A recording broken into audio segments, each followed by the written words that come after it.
Section 5 of the Adventures of Old Mr. Toad. This is a recording.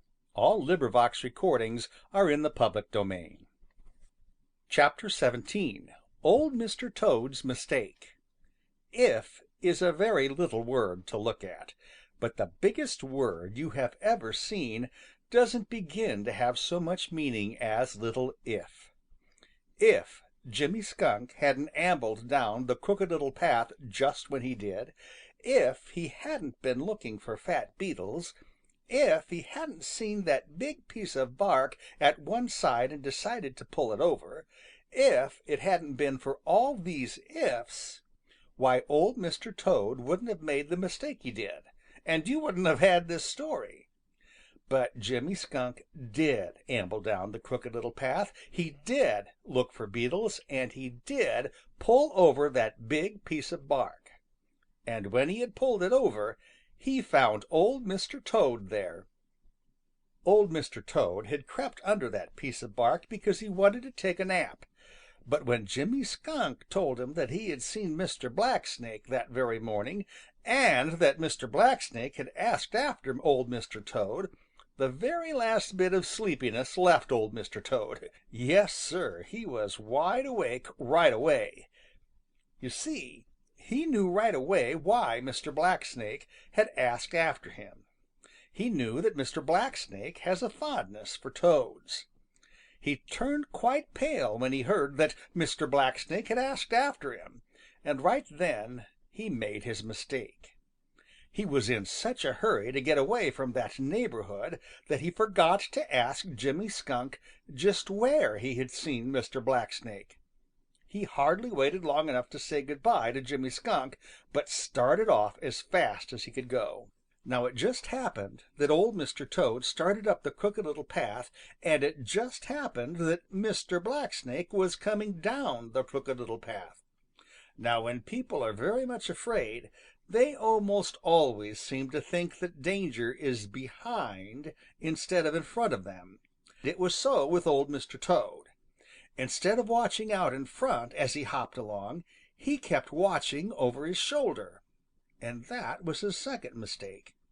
He was so sure that Mr. Blacksnake was somewhere behind him that he didn't look to see where he was going. And you know that people who don't look to see where they are going are almost sure to go head first right into trouble. Old Mr. Toad went hopping up the Crooked Little Path as fast as he could, which wasn't very fast, because he never can hop very fast. And all the time he kept looking behind for Mr. Blacksnake.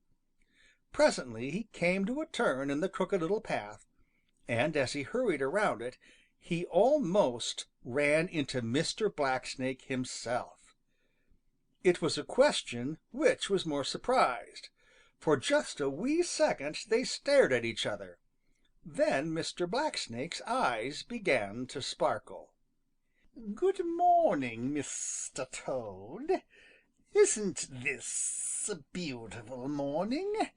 I was just thinking about you," said he. But poor old Mr. Toad didn't say good morning. He didn't say anything. He couldn't, because he was too scared. He just gave a frightened little squeal, turned around, and started down the Crooked Little Path twice as fast as he had come up. Mr. Blacksnake grinned and started after him, not very fast because he knew that he wouldn't have to run very fast to catch Old Mr. Toad, and he thought the exercise would do him good.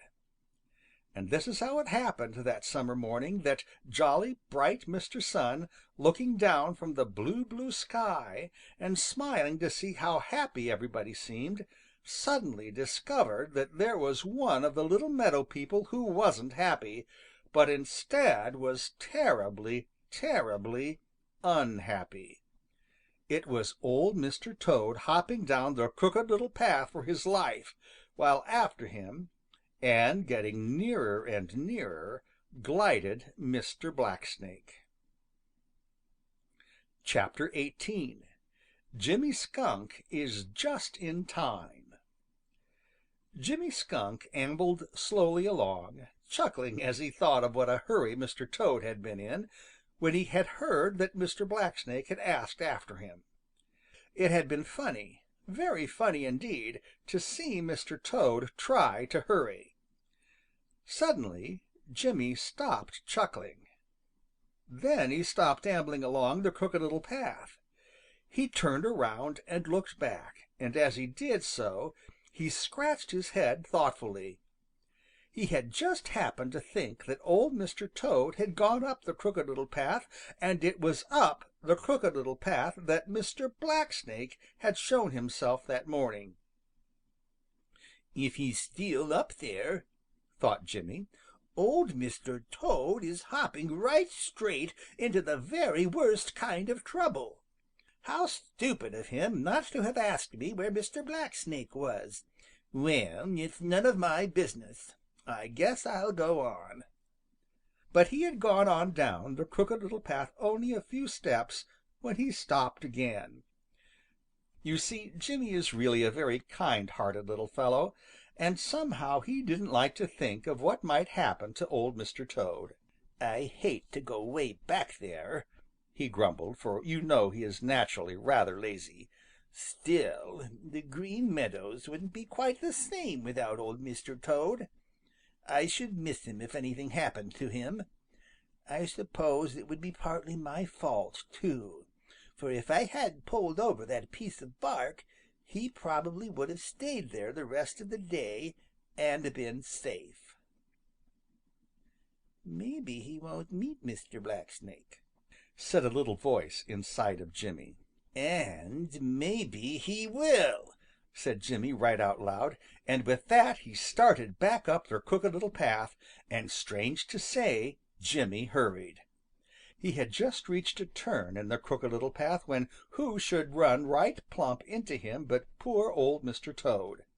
He gave a frightened squeal and fell right over on his back and kicked foolishly as he tried to get on his feet again. But he was all out of breath and so frightened and tired that all he could do was to kick and kick. He hadn't seen Jimmy at all, for he had been looking behind him, and he didn't even know who it was he had run into. Right behind him came Mr. Blacksnake. Of course he saw Jimmy, and he stopped short and hissed angrily. "What are you going to do to Mr. Toad?" demanded Jimmy. "None of your business," hissed Mr. Blacksnake. "Get out of my way, or you'll be sorry." Jimmy Skunk just laughed and stepped in front of poor Old Mr. Toad. Mr. Blacksnake coiled himself up in the path and darted his tongue out at Jimmy in the most impudent way. Then he tried to make himself look very fierce. Then he jumped straight at Jimmy Skunk with his mouth wide open, but he took great care not to jump quite far enough to reach Jimmy. You see, he was just trying to scare Jimmy, but Jimmy didn't scare. He knows all about Mr. Blacksnake and that really he is a coward. So he suddenly gritted his teeth in a way not at all pleasant to hear and started for Mr. Blacksnake. Mr. Blacksnake didn't wait. No, Sir, he didn't wait. He suddenly turned and glided back up the Crooked Little Path, hissing angrily. Jimmy followed him a little way, and then he went back to Old Mr. Toad. "Oh," panted Mr. Toad, "you came just in time. I couldn't have hopped another hop." "I guess I did," replied Jimmy. "Now you get your breath and come along with me." And Old Mr. Toad did. Chapter 19. Old Mr. Toad Gets His Stomach Full. Pray do not tip your nose in scorn at things which others eat, for things to you not good at all, to others are most sweet. There are ants, for instance. You wouldn't want to eat them even if you were dreadfully hungry. But Old Mr. Toad and Buster Bear think there is nothing much nicer. Now, Buster Bear had found Old Mr. Toad catching ants, one at a time, as he kept watch beside their home, and it had pleased Buster to find some one else who liked ants. Right away he invited Old Mr. Toad to dine with him. But poor Old Mr. Toad was frightened almost to death when he heard the deep, grumbly rumbly voice of Buster Bear, for he had been so busy watching the ants that he hadn't seen Buster coming. He fell right over on his back, which wasn't at all dignified, and made Buster Bear laugh. That frightened Mr. Toad more than ever. You see, he didn't have the least doubt in the world that Buster Bear meant to eat him, and when Buster Bear invited him to dinner, he was sure that that was just a joke on Buster's part. But there was no way to escape, and after a little Old Mr. Toad thought it best to be polite, because, it always pays to be polite. So he said in a very faint voice that he would be pleased to dine with Buster. Then he waved his feet feebly, trying to get on his feet again. Buster Bear laughed harder than ever.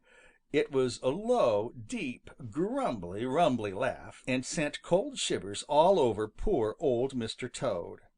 But when Buster reached out a great paw with great cruel-looking claws, Mr. Toad quite gave up. He didn't have strength enough left to even kick. He just closed his eyes and waited for the end. What do you think happened? Why, he was rolled over onto his feet so gently that he just gasped with surprise. It didn't seem possible that such a great paw could be so gentle.